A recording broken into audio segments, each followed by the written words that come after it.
7:13. Welcome to your extra shot of sunrise. I am Carlos Diaz along with Meredith Juliet, and of course this is going to be a much different extra shot of sunrise than you're normally used to seeing. Of course, Meredith and I usually having a lot of fun. That's the way we want this show to be, have a good time. Kind of a lighthearted look at the day's news, but there is nothing lighthearted about what happened on Thursday night into Friday morning here in Indianapolis. So what we want to do today is kind of give you guys an avenue, a vessel, if you will, to kind of grieve and get out what you need to say in the comment section below.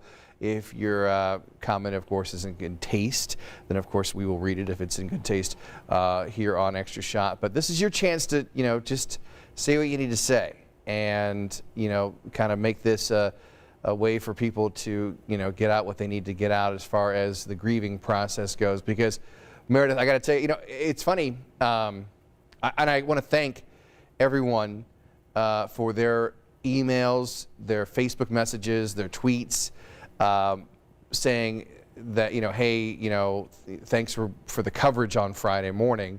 I got a lot of different people saying, you could hear the emotions in your voice. And the funny thing, you don't even try. You don't try to give emotions or to be dramatic. You're just, at that moment, you're a Hoosier talking about Hoosiers who have lost their lives at the hands of another Hoosier. Right. And it just becomes, and it's funny because, my number one thing when doing the news and doing a tragic news like that is get the news out. You got to, the first and foremost, people want to know the information. They don't care how I feel. I wasn't there. Mm-hmm. But people that were sitting there said, we could hear the gravitas in your voice. We could hear the emotions in your voice. And I'm like, wow. And then I go back and looked at it, and you can tell. It was a very emotional morning. Sure. And it was a morning where we just said, news is very scripted. It's we're like, okay, we're going to talk about the Derek Chauvin trial. We're going to talk about vaccines. We're going to talk about COVID numbers. That morning, Julia and I and our producers, we just said, we're just going to get the information out as quickly as possible. Right. But whatever information. So it was live without a net all morning long that morning. And into the day. I mean, we went from, we started at 2:30 in the morning, and then we went till 3:30, and then we went back on the air at 4, and we were on the air from 4 till 8, then back on the air at 10:30 until 1. And a lot of it was unscripted. It was just, let's just go. What have we learned on the ground? What are we learning? Getting information in as it was coming in. So it was, I don't want to say an exhausting day because, compared to what those people had to deal with, the families of those 8 victims, that was even worse. But it was a situation where, it was a lot of information. It wasn't even a lot of it. It was a lot of shock. It was a lot of shock and not enough information.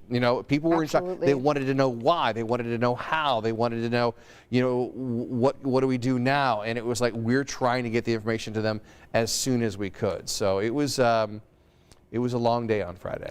And the stories coming out, I mean, just heartbreaking. I was reading some of our web stories that we had done about the shooting, and one of the women was saying, a family of the victim was saying that her husband normally came home right around midnight, and then it became like 12:30, and then it became 12:45, and she was thinking to herself, he's not home yet, maybe I'll drive the route that he drives so that I can see potentially if he was in a car accident or got ran off the road. And then she got an alert on her phone about the shooting, and I was crying reading it because that's, everyone's nightmare, that, life is so fragile and that someone would just be doing something as mundane as going to work. And something like this could happen that could put an end to, they were just about to celebrate 50 years of marriage. I mean, just heartbreaking. And I think it is important that we talk about those stories. It's so easy to say 8 people shot, but that's not, 8 lives. The Sikh woman that we had interviewed over the weekend said, I mean, these are people and human lives that have been lost. And I think humanizing these people and reminding that they have families, they have loved ones who continue to wake up without them is so important in our coverage. I know one of the families that was involved. And it was tough going to my cell phone and making that call, to call and to say, how you doing? And to hear the tears and, and then, there's that very fine line of saying, hey, I'm here for you as a person. Yeah. But also, I have this I have this conduit, which is WTHR, that if you want, when you're ready to get that story out, let me know, and if you want to go with another station, go with another station. I'm not here for a scoop. I'm here to tell you that I know you, and I'll give you, I'll do it in the best, but other stations will do the same. So if you want to go to another station, you go to another station, Yeah. I'm not calling you for that. I'm calling you to tell you I'm here for you, Yeah. And I talked to my wife beforehand. I'm like, I don't want to be that, that guy that's like, hey, listen, let's get that, I just wanted to say, I cannot believe what you're going through, and let me know what I can do to help, that Yeah. kind of thing. And so, and I think when you talk to somebody in that way, then they can say, then they get it. They're like, yeah, dude, you're being real, and that's what we need right now. We need people just to be real and just to say, we know what you're feeling, and as the 8 victims, let's show you the 8 victims right now on the screen. They age and ranges from 19 to 74. 4 of them are a member of the Sikh community, and in the Sikh community, they have a huge facility on the south side. Right. And it's funny because when that facility opened on the south side, you see a lot more people wearing Sikh, and it's funny because there are people that are like, oh, well, they're different. And my own dad, who's a Cuban immigrant, when I told him what some people on the south side are saying, he's like, sounds familiar. And I said, what do you mean? He said, well, back in the 70s, to see a Cuban immigrant walking around, dark-skinned guy with, a jet black afro on the south side was like odd, And he's like, my dad said, they accepted me. I hope that they accept, the Sikh community. And I think that it's tragic that 4 members of the Sikh community had to perish, but maybe there's some good that can come of this. And I love that soundbite that we had from one of the members of the Sikh community, one of the senior members, who said, we're just like you. We came to America because it's a great country. Yeah. And that was such a great piece of sound, and I really connected with that because that's what my dad did. He came to America because it was better than Cuba in his mind, and now we have a family here as well, and we love Indiana and we love America, so it's good stuff. Oh, just heartbreaking. Well, police tell WTHR they plan to give an update at some point today. There's many questions coming in since this tragic shooting. Obviously, one of the main one is, how was the shooter able to get these assault rifles that he used in the attack, even after his family tried to get him help for his mental health? So Metro Police say that the shooter was able to legally buy these assault weapons because the legal process that would prevent the purchase was not filed by the Marion County Prosecutor's Office. We give that paperwork to the prosecutor's office, and then the prosecutor's office decides whether or not that gets submitted to the courts, and that's kind of where the red flag law all starts. So there was no red flag despite a serious mental health incident. Police reports show that the shooter's mother had called police last March, worried he was going to try to commit suicide by cop. The behavioral unit did remove a shotgun from the home at that time, but then a few months later, he was able to buy the 2 guns legally that he used in the shooting. Police say both weapons were used in the shooting on Thursday night. We're working to get a hold of the Marion County Prosecutor's Office to ask why they decided not to file and if they determined the shooter was not a threat at that time. So kind of wanting to learn more about this process of why that wasn't filed back then. John says we pray and hope for this for all that we stand together for the common good and listen to each other. Joel says, Lisa says this is heartbreaking. Stan says, good morning, sorry to hear about what's going on, prayers to all. We got a good morning from Bruce. Bruce says it's very sad. Somebody says that we need to be real, that's good news. Glenn says it's heartbreaking on Thursday and Friday, the FedEx tragedy here in my hometown of Indy. Matt says, Carol says that one of the people that was taken was a member of their church. We are devastated. And then of course there are some comments about gun legislation and things like that, and things that we don't want to get into right now because this is not the time or the place for it. So I have been working on trying to find out when employees will be going back to work. I do know one of the employees that works there at the FedEx facility. I talked to that employee this morning, and that employee tells me that they're looking at Wednesday as to when they're going to be getting back to work. The employee also shared a text message that was sent out by FedEx. That text message reads, "We are all part of the FedEx family and we are here to support each other. To begin, we know some of you have important personal belongings at the facility. You may retrieve them today." That was sent out yesterday. Employees can pick up their belongings from 9 until noon today. If you don't need anything urgently, FedEx is asking the employees to wait until the facility reopens. Like once again, I said that it's going to be possibly Wednesday before those employees can get back to work. Yeah, and we've had a lot of people reach out to us and say, I feel so helpless in this situation. I want to help. So we compiled some of the GoFundMe accounts that have been verified by GoFundMe, that are verified that they are true, legit. You can donate to them and they will go to the victims. So we have all of these on our website. One of the big ones we want to note is the Survivors Fund. It's a partnership between FedEx and the National Compassion Fund. That's the GoFundMe that currently has 1,003,000. FedEx actually donated that 1 million overnight. So hitting that 1 million goal, they raised their goal now to 1,500 or 1.5 million. Gosh, big numbers there.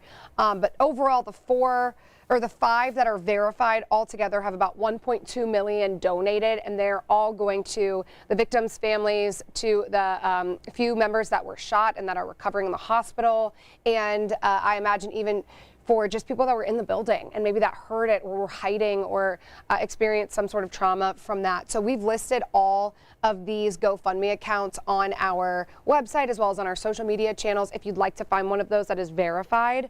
And then in Avon, the police department there is honoring Samaria. So she's one of the victims as well. And it was no secret that she really wanted to be a police officer one day. So the Avon Police Department is creating badges that they'll wear on their shoulders that will honor Samaria. And they're offering those to any law enforcement agency wishing to wear one of those. A message on the racetrack as well. Support to the FedEx victims. NASCAR driver Denny Hamlin posted this tweet saying, quote, "Racing for our FedEx family and thinking especially of the Indianapolis team members, stay FedEx strong." He also added special decals to his car, one of that says FedEx strong and a black ribbon with the word Indy. Hamlin also wore a tribute to the victims and all those affected by the shooting. Here's what he had to say after the race. Quite as good. First and foremost, I want to think of all the families in Indy right now. Awful tragedy that happened there. So our thoughts and prayers are with these names on this hat. Hamlin came in second place after leading for most of the race. So that's one of those things where, you know, it goes to show that this is not just a local story, it's a national story. I'm going to just delve into the waters by saying this real quick. Okay. You know, we as journalists, and I wish more journalists, you know, did this. You know, we have to be middle of the road. I mean, we cannot. It's not our job to say what we think or what agenda we want to get out there politically. Right. But I do believe that we have to get to a place in America where we can have an open discussion about how to make things better. And I point to a conversation that I had with a friend that I've known for 30 years over dinner last month before these shootings happened, where we had an open discussion about gun legislation, and we had, you know, differing viewpoints. And it was great because I learned some things from him, he learned some things from me, and we had a great hour-long discussion, and it didn't end in yelling and screaming and Second Amendment rights and things like that. It just was a discussion. Yeah. And I think everyone can agree that we need to get better. Like this can't keep going on. Right. So I would just hope that no matter what anyone believes, that let's just have an open discussion about how we can all work together, no matter what you believe or what side of the aisle you're on, to make things better. You know, and I think that if everybody gets in together and we all discuss how things can be better, then things will be better. Because this is not just an Indianapolis Thursday night thing. As we know, there was another shooting that took place over the weekend in Texas, and so I think we just need to not be afraid to talk, and to let down our guards and say let's all, and that goes for both. I'm not saying, you know, the people that are, you know, believers of the Second Amendment, that hey, you guys need to do all the listening. No, we all need to be listening. We need to listen to everybody. Let's all listen to each other and say, okay, let's all kind of come together and what can we do? What does this side want? What does this side want? And how can we kind of make things better? Because things have to get better. Yeah, and I will go off of that saying too that we continue to normalize conversations about mental health. I think that is so important. We're coming off of this pandemic. We know things have changed starting as young as kids, and just normalizing that it's okay to say, hey, I'm struggling, or hey, I had this weird thought today and I don't really know how to process that, and having those conversations with kids. And you know, we've talked a little bit about toxic masculinity and maybe men being a little bit more afraid to share those feelings than women, and so just creating and cultivating environments where we can talk about mental health and we can do it in a way that's not you know, victim blaming or anything like that, and hopefully we can move forward and come to a place where this isn't the norm, or we don't have to have these conversations or cover these shootings often. Yeah, and by the way, in saying what I just said, and I know there's a delay coming in, so there'll probably be a lot more comments, you know, as you know, because when we say things, it takes about a minute for them to hit the interwebs, Right. and then of course, so there's always a delay. But I knew that the minute I picked up my phone to read the comments, there would be someone shouting at me, and there is, you know, and so Yeah. so that's the thing. It's like, I get it, you know, and so I just think we need to tone down the rhetoric and stop the shouting, Yeah. you know, on both sides. Yeah. On both sides, and it's tough because, you know, people on the left get emotional when things like this happen, and they shout, there needs to be gun control, and then that causes people on the right to shout back, Second Amendment, you know, don't take my guns away from me. Yeah. And I think that we both need to stop shouting, and we need to start talking, and I just completely agree. and have a informed discussion, because both sides are informed. If they weren't informed, then they wouldn't be so passionate about what side they're on. Yeah. So I just think that both sides need to come together and say, hey, let's have a discussion about this. Yeah. You know, and understand each other's feelings, you know, and then try to work together on a way to make things better. Because I think that we can do that if we work together to make things better, that people get to keep their guns who have guns, but there's got to be a way that we kind of like talk about, like you said, mental health issues, Yeah. And also ways, because as we found out with this person, you know, had allegedly mental health issues, or actually it was documented that the person had mental health issues, Right. and there was something that was not signed off by the prosecutor that could have kind of maybe helped things a little bit. Right. And so you say, okay, well, how do we mend that? How do we get that kind of taken care Right. of? Where So- did the system fail, and how can we make sure it doesn't happen again? Right, exactly. So that's the thing. It's like you see it time and time again where there's shouting on both sides of the aisle, and the reason they're shouting is because there's emotions on both sides of the aisle. And I think that we have to put those emotions aside and just start talking before we can make any kind of difference. I agree. Wow, what an extra shot today. Well, for Carlos Diaz, I'm Meredith Juliet. Thanks for watching. We'll be back here tomorrow morning at 7:15. Bye, guys.